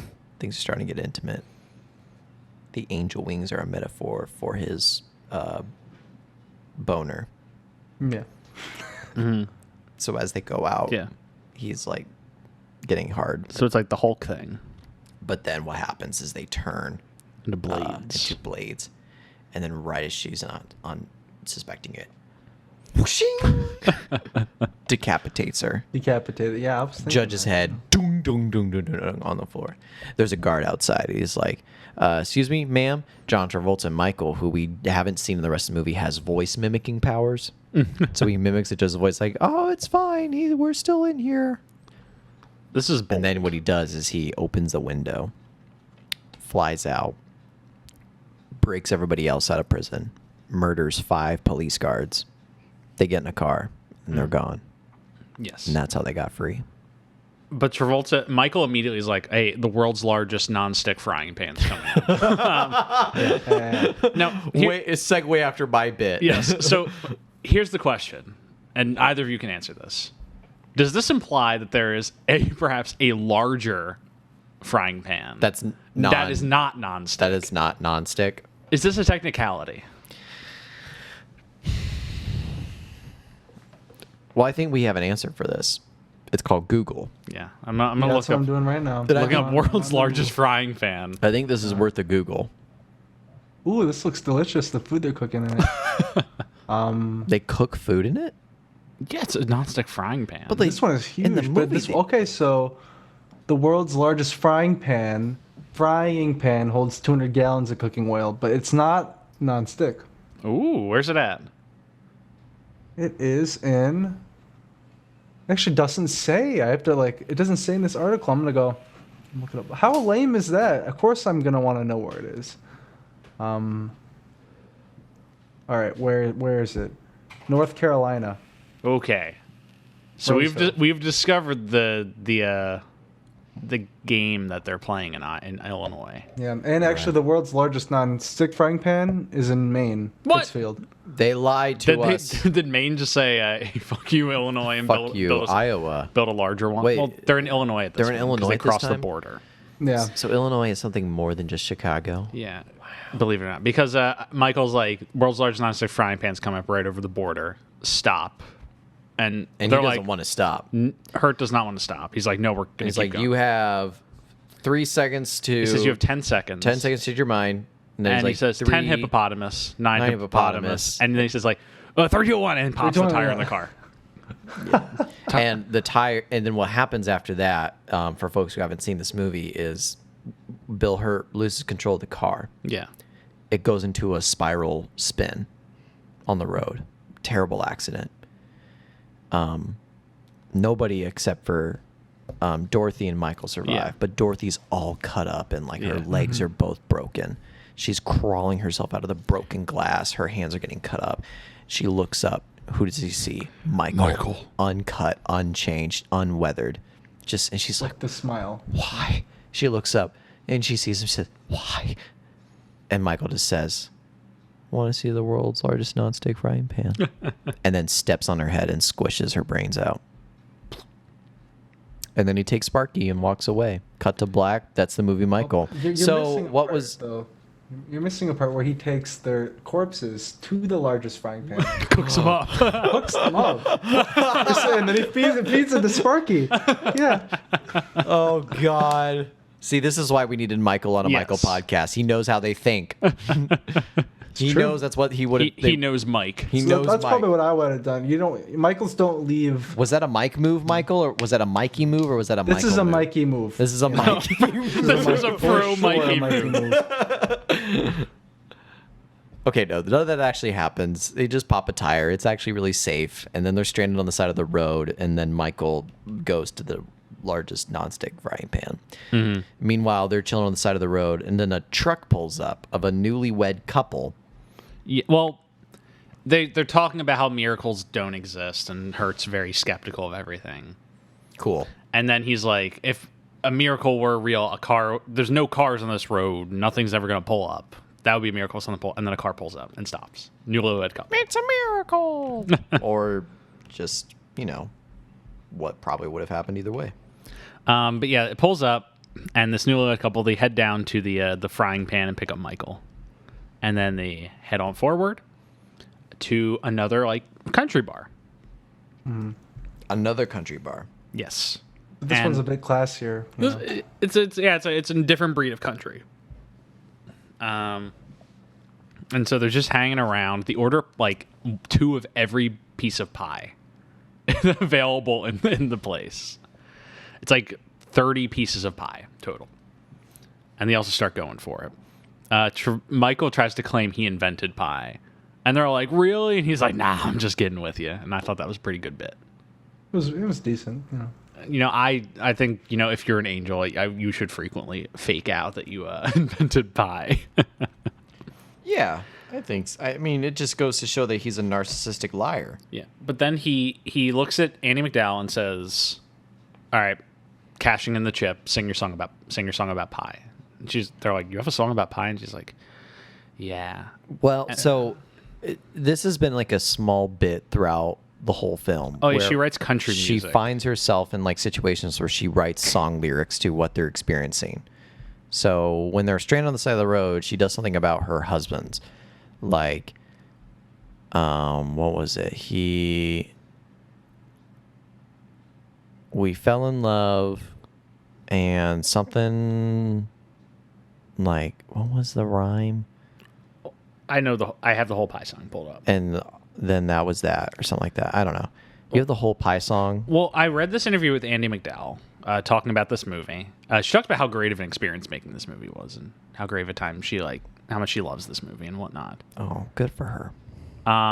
And she says that every year multiple people ask her to sing the pie song. Like, just come up to her on the street and are like, sing the pie song. Today. Yes, Even today. Up to nowadays. This interview was in 2019. It's almost been 30 years. Yes. Wow. And people still come up and ask her about the pie song. And the lyrics are, pie, pie, me, oh my. Nothing tastes sweet, wet, salty, and dry. Apple, pumpkin, minced and wet bottom. Come to your place every day if you got 'em. Pie, pie, me, oh my. I love pie. What's happening right now is Michael, our composer, is like, Jumped out a window. he literally is just making sheet music for it. I think he's doing like a piano bass, and then he's adding some strings and some timpani and percussion instruments to True. it. And then there's going to be an insane guitar solo that goes with it. Michael, do you think you could pull this off for our episode? Like, we can just, like, when we release this episode, we'll release like a Michael Van Bodegom Smith version of the pie song. You know, yeah, I'll think about it. I'll think about it. I thought it was a dumb idea at first, and now He's coming around on it. starting to think I can't do it. I was trying to do an Iowa accent, but what even are those? You know, It's like an Illinois accent, but what is also an Illinois accent? Just Midwest. Nah, you know, Chicago or something like that. It's just Midwest where Yeah. we I speak. feel like they really cheaped out on the budget for the pie song. I mean, that should have been the full budget band song. Do you think- not the other stupid one? Do you think Randy Newman was just like hanging out at home and he was like eating a slice of pie and he was just like, pie, pie, love pie. And he's like, I think he goes up to Nora and he's like, hey, you gotta put this in the movie. Yeah. So she sings her country song up on the stage. Yes. Bill Hurd is like, do you have any other songs? She's like, well, and then she goes up on, they convince her to go up on stage. And that's when she sings a song that has like a collection of all of her verses that she was Yeah, that she's writing throughout the throughout movie. Like being sitting on the side of a road in the middle of nowhere. Wow. Jeff's like got this memorized, Jeff. folks. Yeah. I just remember that's the opening line. All I actually right, really then. like that song. I I think it was a really nicely performed song. You know, it was a little bit of a banger. A little bit of a I banger. went on YouTube to check out the two this part of the scene Yeah. last night, and the me my the it's like 30 seconds of the me my I love pie song has like 4 times the views that the sitting on the side of the road song, and like way less dislikes than the sitting on the road. You know, so the audience, they don't want that. They They want the pie song. True, Yeah. Well, this movie started the run on the pie markets in 1996. It nearly collapsed. The industry. John Travolta movie starts trends, and Yeah. this movie started the pie trend. Yes. Pie core. Yeah. Pie core. We got to get to this next bit because this is when Dorothy and what's William Hurt's character's name again? Frank. Frank. He kind of falls in love with her. She sings the song. Yeah, and so they're outside their motel room. Wait. Quickly. What? There's a part during the song where she's like, I've always felt like I've had an angel watching me. And in the audience, Travolta like sticks his hand up and like gives her like one of the like like a gang sign. yeah. He's a murderer. But it's funny. She calls him out too. She's like, "Angels make mistakes." as Yeah, you'll and see. he's like, what the fuck? He's like, "Wait, huh? What are you talking about?" Yeah. What you talking about? He's like, I've done nothing wrong in my entire life. No, not one bit. So they are outside their motel rooms talking, and there's definitely some tension going on between them. What I want to talk about in this scene is the kiss, Yes. because the kiss is like so awkward. Yes. When they try to walk away from each other, but they're still holding hands, so they don't separate from each other, and then they Yeah. pull themselves back together. And then like she's like up 3 steps on a staircase, but he's like on the ground floor. Yeah. So she's like slightly higher up than him. So like the contortions they have to make in order to kiss like make it really awkward. Yeah. And then on top of that, they're acting like it's kind of an awkward thing happening as well. So the combination of it, like just watching the scene go down, I'm like, what are they gonna kiss? Like, There's this long business about her being like, "What room are you in?"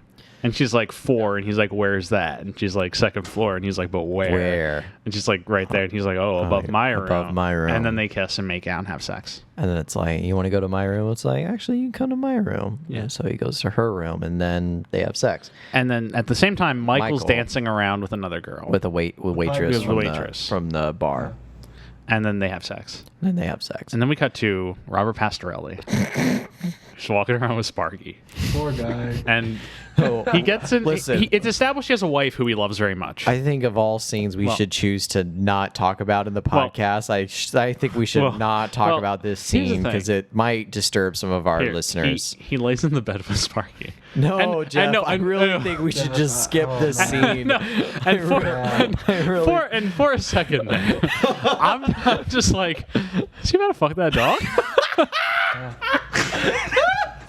I mean, he was hearing the up and the over. You know? It's like very established that the other two like are going to have sex, and he can hear. He's aware of it. He's like, oh, I miss my wife, and then he like looks at Sparky, and I'm like, is that about to happen? Again, we're gonna skip this scene because then what happens next is worse than you could probably ever imagine. Well, he does not have sex with Sparky. Presumably. presumably, yeah. I don't. but Presumably, Sparky's virginity is kept intact. but the Sparky, he was really eager to get out of the room when he opened the door. He though. really was eager. He was very eager. they wake up the next morning. Sparky runs out of the room. Yep. And Sparky runs over to Michael, who's sitting on a bench, looking out over the field, and he's starting to shed wings or feathers. Yeah, he's dying. And he looks at Sparky and he's like, no matter what they tell you, you can have as much sugar as you want. And he's like, I'm gonna miss this place. I'm gonna miss a lot of it. And then on the other side, they're packing up the car, and Andy McDowell's like, Sparky, come here. And Sparky's running at him. And Sparky crosses the street, and then a truck comes around the bend, and they're like, Sparky! And Sparky's still running, like, no! And then Sparky gets immediately, like, destroyed. Sparky's dead. Yes. Bladder than Very the Eyes dog. of an Angel vibes with that dog running. Except it doesn't run Sarah across the actually country. comes out. So we're not joking about this, folks. Yeah, Sparky is actually does murdered. run across He's- the street and gets plastered By a truck. by a truck, not a car, by a His semi truck. body is in Semi-truck, shockingly yeah. good shape for what hit him. Yeah, there's not a lot of blood stains on He's the just, street. it's like a dummy doll or dog. Dog is dead, and then they're all crying Mm. about the dog, and then Frank William Hurt goes up to Michael and says, "Bring Him back. And he's like, it's not my department. It's like, what is your department then? Yeah. Which is a very valid question Yes. to ask, an almighty, immortal deity, basically, of like, what can you do then? And so then Michael, And he's like, you bring him back. you bring him back. Or nothing. And So Michael grabs Sparky. holds him in his hands and wraps him in his wings. His wings do the extended Yeah. thing, like we talked And they about. wrap earlier in the around. They movie. cocoon Sparky. They cocoon Sparky. And then Sparky comes back to life. and Sparky comes back to life. Yeah. They save him. Nothing weirder happens than that. Yeah. I wish. But nothing weirder. And everyone's happy. And then this is the point where Andy McDowell confesses that she's not an angel expert. Oh my God. Shocker. What? Oh, What? She is, in fact, a dog trainer Yeah. who was hired by Bob Hoskins because he didn't think that they would be able to get the angel. And she was going to train Sparky to appeal to be owned by him. Yeah. And she's like, I'm so sorry for this deception.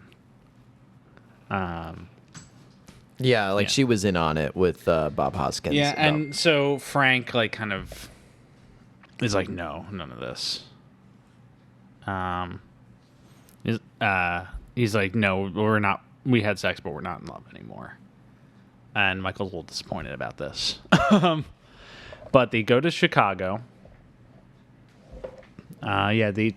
after this, they head right to Chicago. Yeah. They're approaching from the south.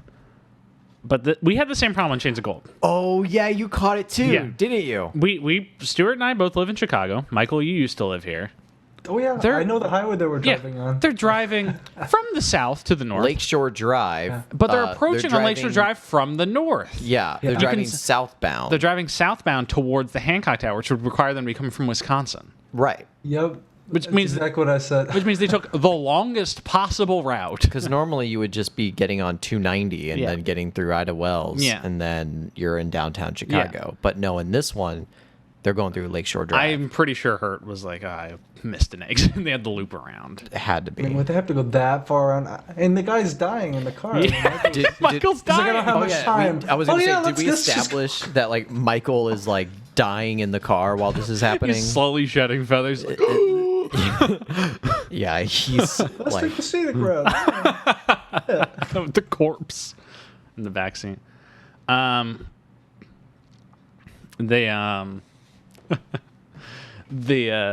They get him into downtown Chicago and they're carrying him. They lay him down. They're like, Michael, look, it's the Sears Tower. It's the tallest building in the world. He's like, wow. And then he dies. then he dies. He says something Yeah. like prophetic to them. He's like, "Oh man." He's like, I failed or something I like failed. He's like, "You didn't fail, Michael." And he's like, "I hope to be back." that. Yeah. And sometime." he falls and he fades away into a pile of feathers that all blow away. Yeah, Very sad. Michael dies. There's 20 minutes left in the movie. Yes. Somehow. All the characters, they go back to Bob Hoskins. Oh, where's the fucking angel? Where's the fucking angel? And It was a hoax. it's a hoax, fake wings, all that. And Bob Hoskins like, all right, so I get the dog. And So I get the Andy dog, and McDowell's you're like, fine. sorry, I can't train this dog. Untrainable. And so he's forced to keep Huey on staff, so he can But- support his family. But Frank quits. Frank quits. Yeah. And then we get like a 5-minute montage of Frank and Dorothy and McDowell just walking around Chicago, seeing like signs. Well, because doesn't Frank, he like kind of. He tells her we're done. He tells Dorothy we're done. Or he tells her like, no, don't worry about it, it's fine. And she says, I thought that you had died, like the one who's lying and just like apathetic about things. Yeah. And so they split up, and that's a montage. It starts with the third instance of this happening in this movie, where he's waiting for a train, and then the music kicks in, and it's like, I took a trip on a train. Oh my god. Third time it happens in this movie where a very literal song lyric is displayed. And this is when he's on like the train platform, right? Yeah, he's on the and L. He looks across the train Yeah. tracks, and he sees a poster that says Michael. Michelangelo. Michelangelo. Well, it says Michael, and then there's Somebody like there's like people standing in front of it, and the gaps say Michael Angel, yeah, and then they step apart and says Oh, yeah. Michelangelo. which is the quintessential growth of from Mike to Mikey to Michael to Michelangelo. Yes. you know, It's true. It's like the evolution of Michaels that's going on. And in this. Dorothy sees the same thing, and she puts her finger like on the God's finger. It's on the the Adam point Adam thing. being toyed by God thing. Yeah. And she points at it, and like she's been touched by an angel. Oh yeah. But she doesn't have But the eyes. of an angel. But this whole montage continues, and they just keep seeing signs of like. Pasta. But he goes to an Italian restaurant. He's served by Richard Schiff, who's like Yeah. a real actor. I don't know why he's in this movie for one line. He pops up and he's just like, "You want angel hair pasta?" I'm like, Richard, what are you doing here? Hey, that was weird. It's very strange. But like, she's at a Starbucks or something, and there's a woman at the counter who's like, "Can I get an angel cake?" There's a lot just like angels being like the word angel just being seen around. Yeah. And finally, Oh man. Kurt's walking by, and he's like, I don't believe in miracles. If I did, a car would pull around I would turn right out of a train platform, a car would pull by, the tire would pop, and the woman in the dreams would get out. He emerged from a train platform later, he turns left, but the car still shows up, tire pops, 2 dudes get out. Yeah. But then he looks across the street, he sees a figure in his coat. 'Cause And he the gave hair. Michael his coat earlier. And the hair. And the hair, And the the hair. luscious hair, the number 6 ranked hair. Number 6 Number ranked, 6 hair. Yeah. ranked hair. And Also, do you guys like that it's a movie about angels and I ranked it number 6? Just trying to keep it poetic here. and so he starts chasing Michael, who starts running. He runs down an alley, and he emerged from the other side. Michael's gone. But who's he run into? Dorothy. Who had also been chasing Michael. And she's like, he was over there. And so they found each other. Yeah. And then he's just said, like, do you want to marry me? And she says, no. He says, do you want to marry me? No. Do you want to marry me? No. Can you please marry me? Okay, yes. That was weird. Yeah. And then they like hold hands and they walk across the street out of a random building. Freeze frame. Well, first out of a random building, Michael emerges. And who comes out with him? Pansy, the old Pansy. woman. The dead woman. Signifying that he is an angel of death. And then Michael freezes time. Hurt and Andy McDowell are like frozen in the middle of the street.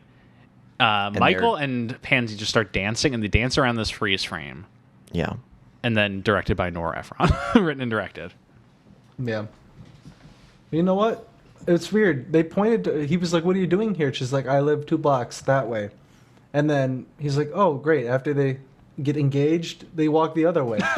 And I was like, wait, where are you going? They're heading right to the church. Right to the church. Right to the church. They're doing it right now. Yeah. Michael's presiding. Yeah, Mike. Oh my God. Oh that my would have been the best scene in the movie. Yeah. If they Pansy actually was got married in maid of Michael. honor. Yeah. That's me, Michael's. That's how it opens. The marriage. The wedding So, scene. having talked about this whole movie, Yeah, first I that's the gotta end. ask Michael. In terms of like Michaelisms, how are we feeling? You know, I do feel like Michaels have an inner desire to see big things, like, you know, biggest ball of twine, frying pan. Like you like big things. Yeah, you like big things, you know. There are a lot of Michaels out there. You got to feel like you stand out. But, you know, I feel like he was Mike for too long. Too much of the movie was Mike. You know, Not enough there wasn't Mikey. enough Michael action. Michelangelo, that was only at the very end. That was okay. But the balance between Mike, Mikey, and Michael was like all out of whack, man. Like, what's going on? You know? And as a Michael, what would your ideal representation of like a Michael be in a movie? Like if you could make a Michael, if you could remake this movie, Okay. who would be playing first thing Michael? I would, you know, John Travolta, he can still play Michael, but we got to Ooh. change that poster. We got to use the poster. Immediately. Yeah, that's like a, I don't know. Well, I can't think of the name for that poster. Maybe like a Jeff or something, but Jeff. definitely not a Michael. No, that's like a, what's that? Richard. That's a Richard poster. But yeah, there you go. It's so creepy. So we're gonna change Very that. disturbed. You know what, Michael? It should actually have a purpose. You know, Michael's not here on company time. You know, he's investing his time here, and for what? You know, for what? In this movie, these two like lame people, they half-ass each other and fall in love haphazardly. Michael's would do better than that. They'd at least like foster some puppies along the way, or something. Hell, like Sparky would have like a family. And I would make that happen. Like, come on. I think the ideal version of this movie is rather than Michael being on a road trip with 3 people, he should be on a road trip with 3 other Michaels. All of them played by John Travolta. And they all he's like, angels? yes, and he's like, it's like a Freudian exercise where he's with different versions of his own self and he needs to reconcile them. And that way we can have Mike, Mikey, Michelangelo, and Michael all in the same movie. Oh, simultaneously. I like this idea. And at the end, they all morph back into like one pure Michael. Wow. That is the idealized version of, to me. Listen, I just wish they leaned more into Michael being a psychopathic serial killer. That's all I Right. want. You want Might to see a as well movie just about an embrace angel it. being a murderer? Yeah. Have you seen Legion with Paul Bettany? I've not. It's about an angel killing people. Interesting. Yep. Pretty rad. Yeah. Pretty rad. That's the plot of this movie. It is. Movie comes out in 1996, makes $120 million. And remind me again what the budget was. I could not find the budget. Yeah, I couldn't find it either. It's not a mega hit, but it's also not like it's a flop. success. Yeah. I would guess the budget for the summer like 30 to 40 mil. Okay. Makes back its money, makes enough of a little profit for New Line for them to be like, all right, Travolta's still he's still doing it. Yeah. Movie does not get great reviews. Has 34% on Rotten Tomatoes. It's a bad movie. But you know who is a fan of it? Roger Ebert. Really? Roger Ebert gives this movie 3 out of 4 stars. Whoa. What? He describes. I'm bringing up his review because there's some good stuff in here. He's just like roasting Bob Hoskins at one point. He's like, yeah, he's playing sleazy like usual. Yeah. But in a good way. He says that the heart of this movie takes place in Iowa and is hard to describe because it consists more of a mood than a plot. The character evokes Michael as a character of whimsical, petulant, brilliant, perplexing charm. Travolta plays the angel as a tourist who has grown fond of Earth during many previous visits and regrets that this one is his last blast. Ebert, very hot on Travolta in this movie, and very hot on this movie. Yeah. Like he talks about, his biggest thing is he says all the good things in this movie are charmingly inconsequential. Like when McDowell sings a Randy Newman song about pie, or when Travolta starts dancing to Chain of Fools in a roadhouse. But he basically is just, he enjoys this movie as an inconsequential charmer, which is the same way that I'm coming at it, in that this movie, like, there's nothing crazy, there's no, like, big thematic point. It's just trying to be a charming little story about some people finding redemption with an angel. And for that, that's why I kind of like this movie. No, I You can't. No, I can't. Sorry, Roger. Sorry, Roger Ebert.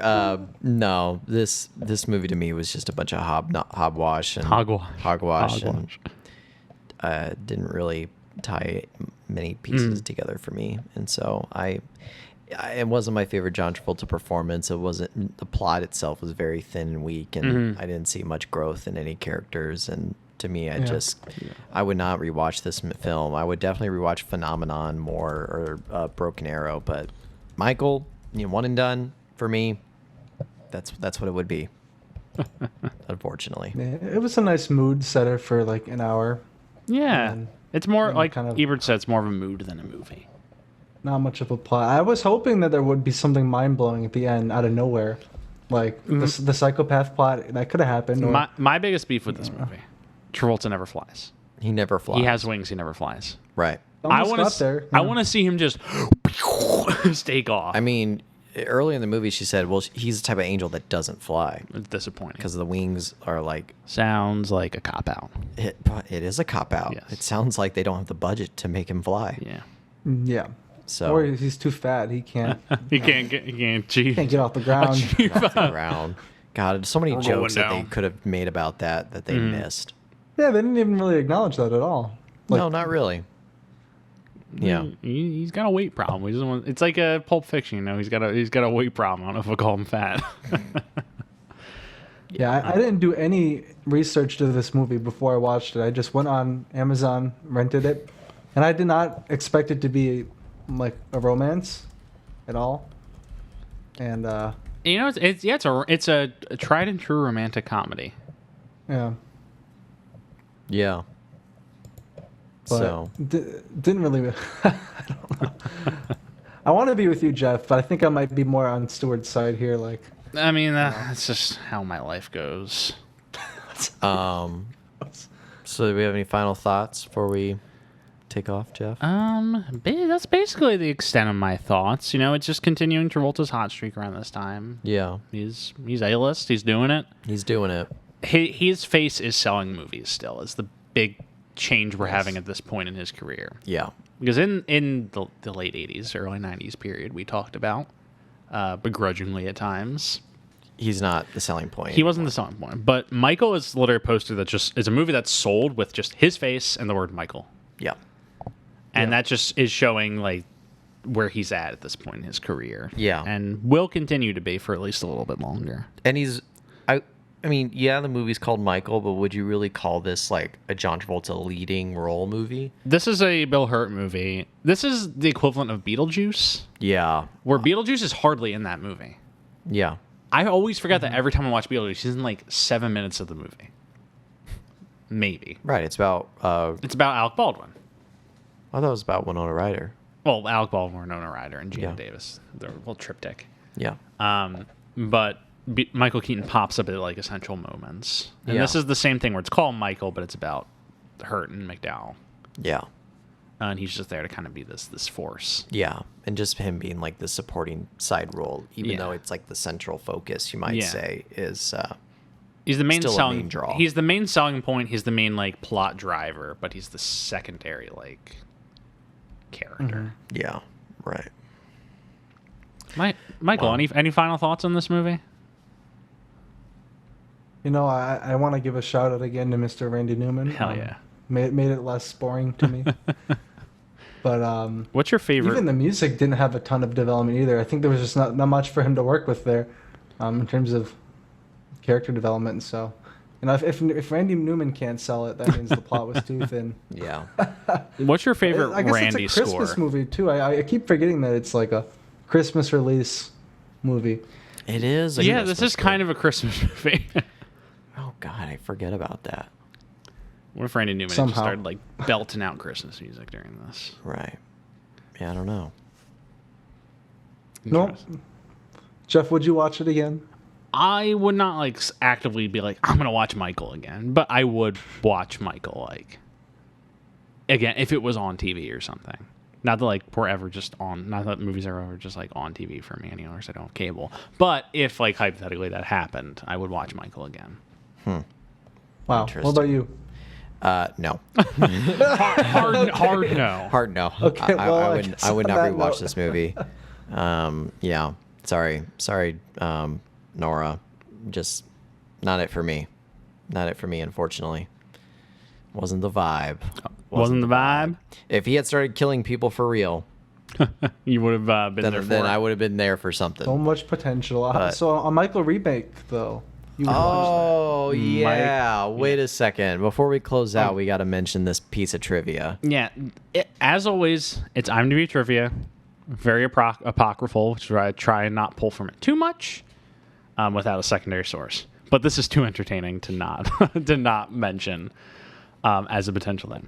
A sequel has been in the works for nearly 20 years. Travolta consistently calls it his finest work. Expected 2020. And it's 2021. Still no word on this Michael sequel. I can also not find much word on the sequel from like history. I feel like right after the movie came out, they're like, "All right, guys, we're doing a Michael 2."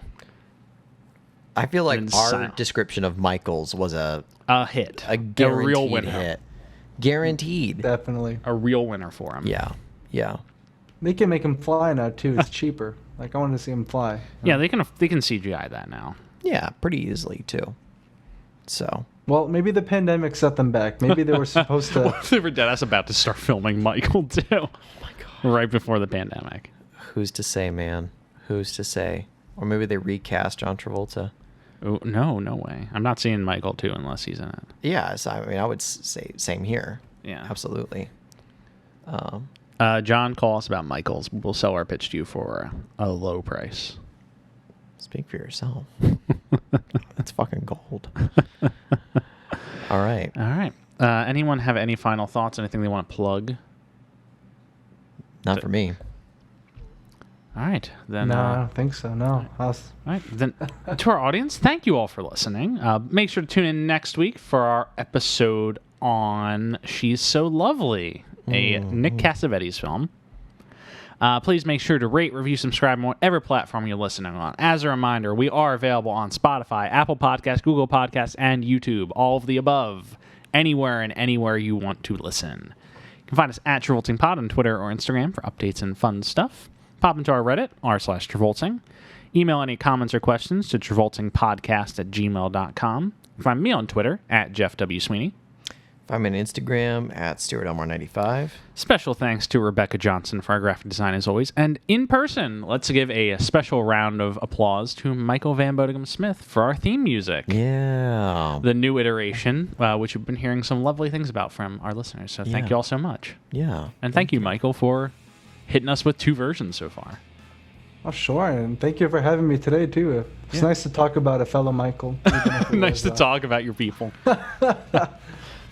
All right. Well, I think we'll call it. Catch you next week for She's So Lovely. Thank you, folks. Bye.